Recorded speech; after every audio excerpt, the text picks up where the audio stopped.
Praise the Lord. आप सबों को जय मसीह की। मेरे प्रिय भाई बहनों, आशा करता हूँ कि आप सभी लोग अच्छे होंगे या कुशल से होंगे। मैं प्रभु का दास फिर से एक बार आप सबों को बीच परमेश्वर का अच्छा वचन और पवित्र कलाम के द्वारा एक नया संदेश और सुसमाचार के साथ में फिर से उपस्थित होया हूँ। आइए, मैं आज का हमारा टॉपिक होगा कि बुद्धिमान का अद्भुत गुण। यस मेरे प्रिय भाई बहनों, यानी बुद्धिमान का अद्भुत गुण क्या है वह हम 6 वचन से देखेंगे। वह हमारा प्रभु का वचन हमें बताएगी कि बुद्धिमान का अद्भुत गुण 6 गुण क्या होती है। यस मेरे प्रिय भाई बहनों, आप सबों से मैं निवेदन करता हूँ यह वचन को शुरू से लेकर अंत तक सुनिए और देखिए, ताकि आप सबों को जीवन में प्रभु बहुत ऐसा आशीष देने पाए। आज का यही हमारा टॉपिक है, बुद्धिमान का 6 अद्भुत गुण क्या होता है। आइए मैं पवित्र शास्त्र से देखेंगे। Praise the Lord. पहला संदेश हमारा है नीति वचन से 13 अध्याय उसका 20 पद में। Praise the Lord. आइए मैं देखेंगे प्रभु का कलाम हमें क्या सिखाती है। नीति वचन 13 अध्याय उसका 20 पद में लिखा है, बुद्धिमान की संगति कर तब तो बुद्धिमान हो जाएगा। Praise the Lord. आप और हम अगर बुद्धिमान का संगति करेंगे तो आप बुद्धिमान होंगे, और मूर्ख का संगति करेंगे तो आप मूर्ख होंगे। यस मेरे प्रिय भाई बहनों, सो हमें प्रभु का कलाम बता रही है कि तू बुद्धिमान की संगति कर तब तुम बुद्धिमान होगा। Praise the Lord. आइए मैं उसका दूसरा वचन से देखेंगे। नीति वचन 1 अध्याय उसका 7 पद से। यस मेरे प्रिय भाई बहनों, वह सीधे लोगों को लिए खरी बुद्धि रख छोड़ता है, जो खड़ाई से चलते हैं उनके लिए ढाल ठहरता है। जो खड़ाई से चलता है परमेश्वर, उसके लिए वह कवच बन के खड़ा रहता है। वह हर संगति में और हर समय हर टाइम उसके लिए ढाल बन के रहता है। उसको हर कठिनाई में उसको साथ रहता है, संग देता है। यस मेरे प्रिय भाई बहनों, सो यह बुद्धिमान का गुण है। यही बुद्धिमान का गुण है। और आइए तीसरा वचन से देखेंगे हम। तीसरा वचन से देखेंगे यूहन्ना 15 अध्याय उसका 14, 15 और 16 पद से हम देखेंगे प्रभु कलाम हमें क्या सिखाती है। इन बातों के बाद यह यीशु को मंदिर में मिला। यीशु ने उससे कहा, देख तू चंगा हो गया है, फिर से पाप मत करना, ऐसा न हो कि इससे कोई भारी विपत्ति तुझ पर आ पड़े। उन मनुष्यों ने जाकर यहूदियों से कह दिया कि जिसने मुझे चंगा किया है यीशु है। इसलिए इस कारण यहूदी यीशु को सताने लगे, क्योंकि वह ऐसे काम सब्त के दिन करता था। यस मेरे प्रिय भाई बहनों,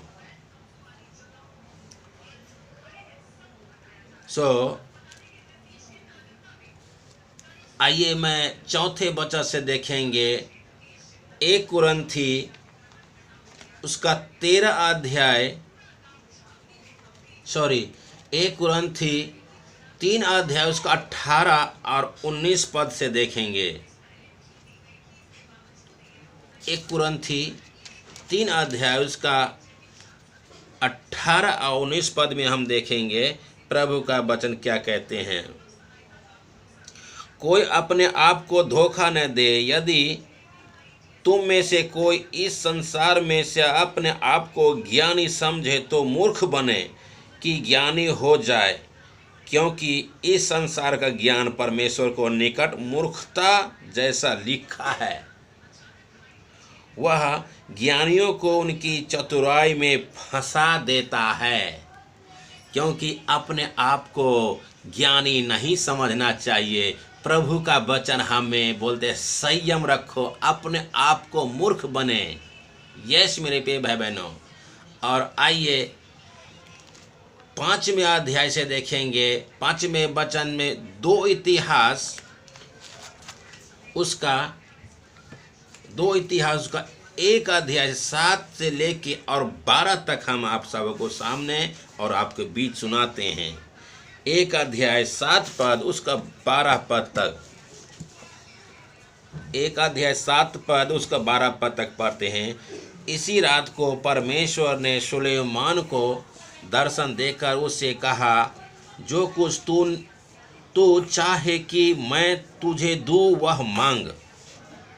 सुलेमान ने अपने परमेश्वर से कहा, तू मेरे पिता दाऊद पर बड़ी करुणा करता है, जब ये यहोवा परमेश्वर जो वचन तूने मेरे पिता दाऊद को दिया था वह पूरा हो। तू ने तो मुझे ऐसे प्रजा का राजा बनाया है जो भूमि की धूल के किनकों के समान बहुत है।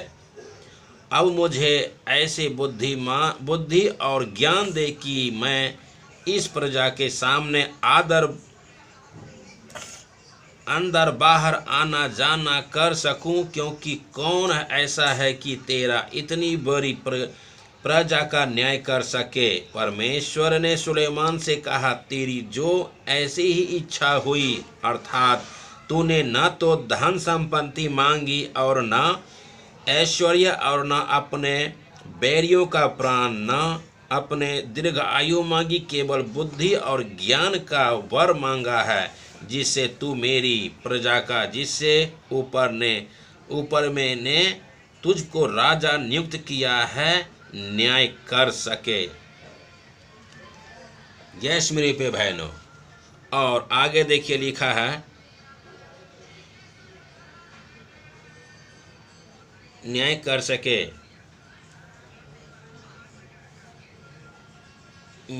तब सुलेमान गिबोन को ऊंचे स्थानों से अर्थात मिलाप वाले तंबू के सामने से यरूशलेम को आया और वहां इस्राएल पर राज्य करने लगा। यस मेरे पे बहनों, सुलेमान जो था परमेश्वर से ऐसा वरदान मांगा कि वह चाहता, सुलेमान इतना धर्मी योद्धा था, इतना धर्म का युद्ध करता था कि परमेश्वर उससे साक्षात बातें किया करते थे। तो परमेश्वर जब उनको दर्शन दिया तो परमेश्वर ने उनको वर मांगे कि तुम क्या मांग सकता है तो मांग, मैं तुमको वरदान दूंगा। सुलेमान ने इतना बुद्धि से भरपूर था कि उसने कुछ धन संपत्ति नहीं मांगा, क्योंकि उसको बुद्धि की कमी था। तो उन्होंने, सुलेमान ने परमेश्वर से बुद्धि मांगी। यस मेरे भाई बहनों, इंसान को जीवन में और मनुष्य को सबसे बहुमूल्य जीवन के लिए बुद्धि का जरूरत पड़ती है। यस मेरे बहनों, इंसान के अंदर सबसे बहुत बड़ा बहुमूल्य कीमती चीज जो है होता है, वह होता है बुद्धि। अगर आपके पास बुद्धि रहे तो आपके पास धन और संपत्ति का अमार रहेगा, कोई घटी नहीं रहेगा। इसलिए सुलेमान राजा ने परमेश्वर से बुद्धि का वरदान मांगा। Praise the Lord, hallelujah. Yes मेरे पे भाई बहनों, आइए अंतिम और आखिरी जो है हमारा सवाल है, भजन संहिता 19 अध्याय उसका 7 पद। यस मेरे पे भाई बहनों, आइए प्रभु का कलाम हमें क्या सिखाती है। भजन संहिता 19 अध्याय उसका 7 पद। यहोवा की व्यवस्था खड़ी है और प्राण को बहाल कर देती है। यहोवा के नियम विश्वास योग्य है, साधारण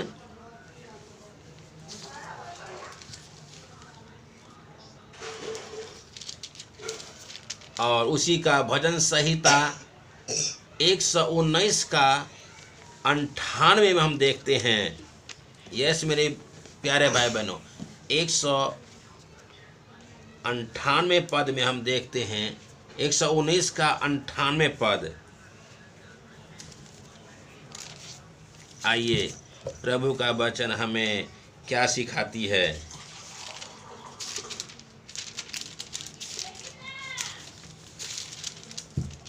119 का अध्याय उसका 98 पद में प्रभु हमें क्या सिखाती है।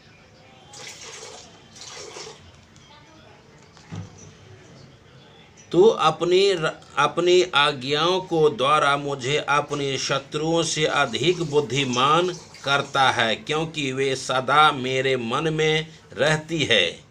यस मेरे प्रिय भाई बहनों, जो बुद्धि से भरपूर है वह उसके लिए बोलते हैं, तू अपनी आज्ञाओं को द्वारा मुझे अपने शत्रुओं से अधिक बुद्धिमान करता है, क्योंकि वे सदा मेरे मन में रहती है।